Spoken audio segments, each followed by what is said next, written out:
Matrimonio adulto, cuarta sesión. ¿Cómo decir los sentimientos sin herir? Primero, ¿cómo les fue en el ejercicio de la semana? ¿Hicieron el ejercicio propuesto? ¿Alguna dificultad? ¿Alguna satisfacción especial? ¿Alguna pregunta? 2. Recordar la importancia de los sentimientos. Tema 2. La convivencia es un proceso de acercamiento o de alejamiento para las personas que conviven. El que efectivamente sea proceso de acercamiento y no de alejamiento, o bien de alejamiento y no de acercamiento, depende del modo como se manejen los sentimientos que surgen necesariamente en tal convivencia. Recordemos esquemáticamente los hallazgos de Lewin. En todo convivir surgen sentimientos. Estos sentimientos condicionan la imagen que me formo del otro. Esa imagen dirige mi conducta hacia él, de modo que, sin advertirlo, el compañero tiende a hacer real en el otro lo que siente de él. Un ejemplo nos hará entender este punto. Siento que tú no te interesas por mí. Este sentimiento mío, callado, va a dirigir mi conducta hacia ti, de modo que acabes sintiéndote realmente mal conmigo. El ciclo está cerrado. El sentimiento que en un momento no era más que un fenómeno puramente subjetivo en mí, ahora ha acabado por producir en ti otro fenómeno en que mi sentimiento queda como justificado. ¿Ves cómo tenía la razón? Mira cómo realmente el otro se siente mal de mí. Los pasos son: 1. Sentimiento en mí, puramente subjetivo, sin que haya nada en el otro que explique ese sentimiento. 2. Conducta mía, correspondiente a ese sentimiento. 3. Sentimiento de malestar en el otro, producido por mi conducta hacia él. El círculo queda cerrado. Pequeño ejercicio por parejas. Un ejercicio que al mismo tiempo nos disponga a entender el siguiente tema. Sin duda que hoy mismo habrás tenido algún sentimiento convivencial hacia tu esposo. A. Trata de decírselo con toda sencillez, como quien le da un dato clave para entender una conducta tuya hacia él.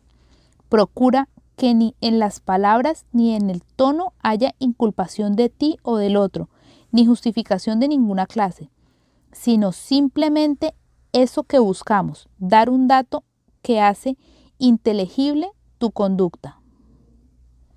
Hazlo así.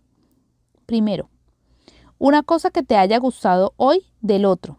2. Una cosa que te haya disgustado. Dila sencillamente de modo que facilites al otro entender alguna conducta tuya hacia él, puesto que no vas a defenderte ni atacar. Pide a tu compañero que quiera escucharte sin responderte. Hazte digno de que él pueda actuar así sin tener que responder. En un segundo momento, el otro hace contigo igual. Te dice algo que hoy le haya gustado de ti y algo que le haya disgustado. Tú le escuchas sin responder. Feedback, o cómo decir los sentimientos sin herir. 3. Introducción.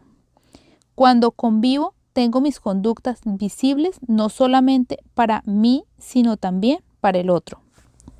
Esas conductas producen una impresión en mí mismo y se forma mi autoimagen. Producen también una impresión en los otros y se forma la imagen que ellos tienen de mí. Lo que realmente soy debería deducirse de ambas líneas o cadenas de impresiones. Las mías yo me las estoy dando continuamente en forma de autoaceptación o autorrechazo. Las de los otros, en cambio, la teoría del feedback trata de facilitar el modo de decirnos esas impresiones. De ahí el título de esta lección: ¿Cómo decir los sentimientos sin herir? Este es el tema que ahora voy a desarrollar. En inglés hay una palabra consagrada para este asunto: feedback. 4. Origen de esta palabra. Es una palabra inglesa que fue introducida en la terminología de la dinámica de grupos para definir un proceso muy importante de la convivencia grupal: acertar a decir al otro lo que siento de él sin herirlo, antes ayudarlo. Expliquemos brevemente.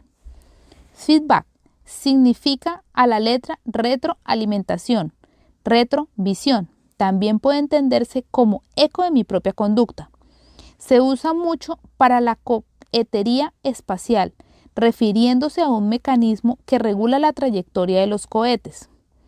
La estación terrestre observa la trayectoria del cohete en su vuelo, recoge los datos y transmite al cohete la información necesaria para que éste siga o desvíe su ruta. Los hombres, en nuestro diario convivir, producimos en los otros determinados impactos que nos alejan o nos acercan a ellos. Esto, por supuesto, sería bien provechoso que, por un lado, los otros quisieran y pudieran decirnos ese impacto, y por otro, que nosotros aceptemos escucharlos y tomarlos en cuenta. ¿Cuánto mejoraría así nuestras relaciones interpersonales? ¿Qué entendemos, pues, por feedback en terminología de dinámica de grupos? Descripción del feedback. Feedback es una forma de ayudar a la persona o grupo a considerar la posibilidad de cambios en su conducta. Consiste en comunicarles o no verbal sobre cómo nos está afectando su conducta. Esta información que con deseo de ayudarla ofrecemos a otra persona podrá ser utilizada por ésta para tomar conciencia del impacto que su conducta produce en los demás y, en consecuencia, para tratar de cambiar o reforzar esta conducta. Ofrecer información a otros sobre cómo nos afecta su conducta no solo puede ayudarles a ellos, también nos puede ayudar a nosotros mismos. En efecto, nuestra percepción pudiera ser errónea, pudiera deberse a deficiencias nuestras. El tímido ve un tigre en un gatito manso.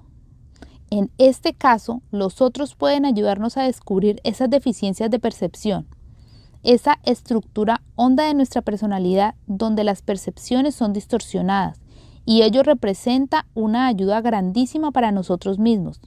Se entiende en esta luz el principio sencillísimo de que en todo grupo el fruto sacado por cada miembro está en relación directa con su participación. En el trato con los otros aprendemos del mismo modo que aprendemos en los otros campos de la experiencia humana, respondiendo a los estímulos que se nos presentan y valorando los resultados. En este caso, el estímulo es la conducta propia y la de aquellos que están con nosotros. Esa conducta produce determinadas respuestas o reacciones, tanto en mí como en los otros. En mí la conducta de ellos, en ellos la conducta mía. El feedback busca hacernos conscientes de esos impactos y, en igual medida, capacitarnos para valorar y, si parece razonable, cambiar esas conductas. El principio parece ser este: llego a saber quién soy en la impresión que produzco en los demás y lo que ellos me dicen. 6. Algunos criterios para ofrecer un feedback efectivo. La belleza de este modo de convivir abierto resulta maravillosa, pero la dificultad real de vivirlo aparece fuertísima. He aquí algunos criterios que nos pueden ayudar a acertar en el modo de hacerlo. 1. El feedback es más descriptivo que evaluativo, nunca juzga al otro. No hablo al otro de él, tú eres, sino de mí mismo, yo siento que. Es esencial esta distinción. Cuando juzgo al otro, cometo una injusticia con él. Sobre un arsenal mínimo de datos apoyo un juicio categórico. En cambio, cuando le doy mi impresión, le ofrezco un dato que está oculto en mi propio interior y que le puede servir. Y yo así lo espero cuando se lo ofrezco. Para entenderse mejor a sí mismo. En auténtico feedback hay dos cosas. Un contenido, mira que esto siento de ti ahora, y un trasfondo. Te lo digo con honradez, buscando tu bien. Con el dato que te acabo de dar, puedes hacer lo que quieras. Respeto profundamente tu persona. Es evidente que un feedback así dado reduce, si es que suscita alguna, la necesidad de defenderse de parte del otro, porque no es atacado, y él lo percibe así, sino ayudado, amado. Puede haber un signo de desconfianza mayor que decirle sinceramente al otro lo que siento de él, con este respeto y atención apuntados. 2. Es específico más que general. Si nos dice alguno que somos dominantes, probablemente no nos será tan útil como si nos dice: mira, en este preciso momento, cuando hemos estado tratando esta cuestión, tú no has escuchado, a mi parecer, a los demás y has querido imponer tu criterio absolutamente, de modo que no estar de acuerdo contigo implicaba casi necesariamente exponerse a un ataque. 3. Toma en consideración las necesidades así del que lo ofrece como del que lo recibe. Este criterio ya está implicado en el primero, pero es preciso insistir en él. Es evidente que el feedback puede ser destructivo cuando atiende solo a las necesidades del que lo ofrece. Más aún, en tal caso, es una forma camuflada más o menos de egoísmo y manipulación. Este criterio nos abre a una excepción. Si quieres amistad, sé franco, sé abierto, pero si en algún caso ves que tu compañero no está para recibir observación alguna, déjalo. No es este el momento propicio. 4.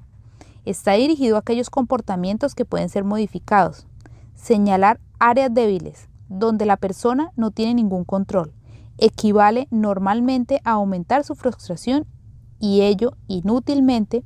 ¿Para qué hacer sufrir en este caso? 5.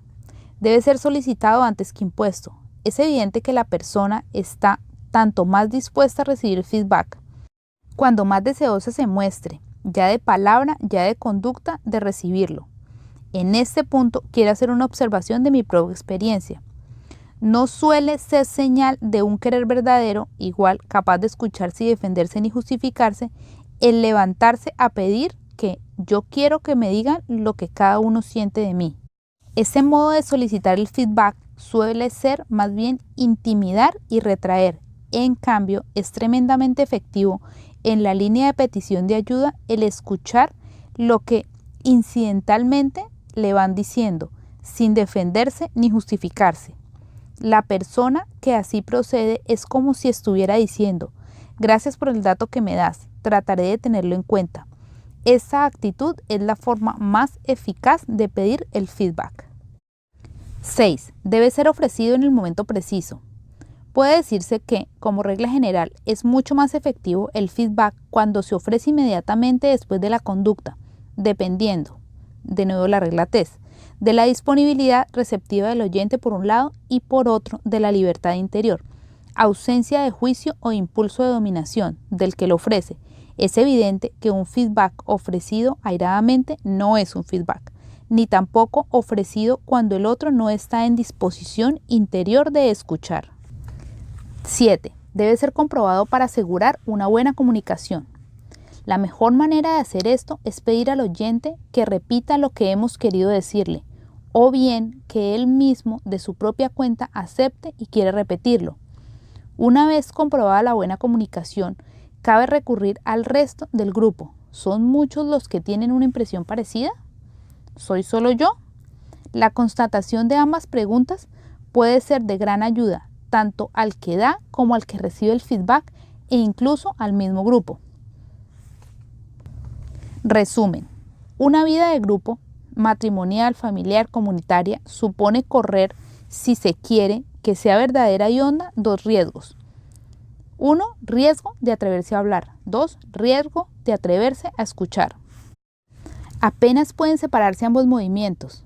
Uno se atreve a hablar, según hemos dicho, cuando se siente que los otros le escuchan sin recurrir a defensas, a justificaciones o explicaciones, que en último término no son más que modos de evasión y, más a fondo, rechazo del que habla. Pero igualmente uno se atreve a escuchar cuando siente que el otro, cuando le dice esto o aquello, no lo juzga, ni le quiere imponer su punto de vista, sino sencillamente darle un dato que él ignora y que puede serle muy útil para su vida. Uno escucha a aquel que siente que le ama y se lo demuestra precisamente hablándole eso mismo que le está hablando. No pueden separarse estos dos movimientos en un grupo, más aún se refuerzan o debilitan mutuamente. El que confiado en el otro se arriesga a hablar se hace digno de ser escuchado y el que escucha sin justificarse se hace digno de que le sigan hablando. El grupo está en marcha y llegará hasta donde los miembros quieran. 7. Cuestionario. Primero, ¿qué piensas tú de este recurso? ¿Lo crees útil o no? 2. ¿Dónde ves tú la mayor dificultad para practicarlo? 3. Se pide nunca juzgar al otro. A propósito de este punto básico, reflexiona. 1. ¿Entiendes bien lo que es no juzgar al otro? 2. ¿Distingues entre sentir lo que el otro te ha hecho y juzgarlo, o sea, juzgar su persona? ¿Distingues entre juzgar la acción de uno y juzgar su persona? ¿Te parece muy difícil detenerte en las impresiones sin pasar a juzgar al otro? ¿Qué motivos hayas tú para practicar esta abstención de juzgar? ¿Crees que merece la pena? ¿Es una conducta que produce? Dar al otro este dato, tu sentimiento, que él ignora, dárselo sencillamente sin inculpar al otro ni a ti mismo por haberlo sentido, ¿te parece fácil? ¿Inútil? 8. Ejercicio para la semana. Cada día, durante toda la semana, al final de la jornada, sentarse un rato juntos a decirse, siguiendo las reglas aquí dadas, un sentimiento positivo y otro negativo de ese día. El otro oye sin responder, deseando únicamente entender al que habla. Hacerlo esta semana todos los días y notar si ayuda.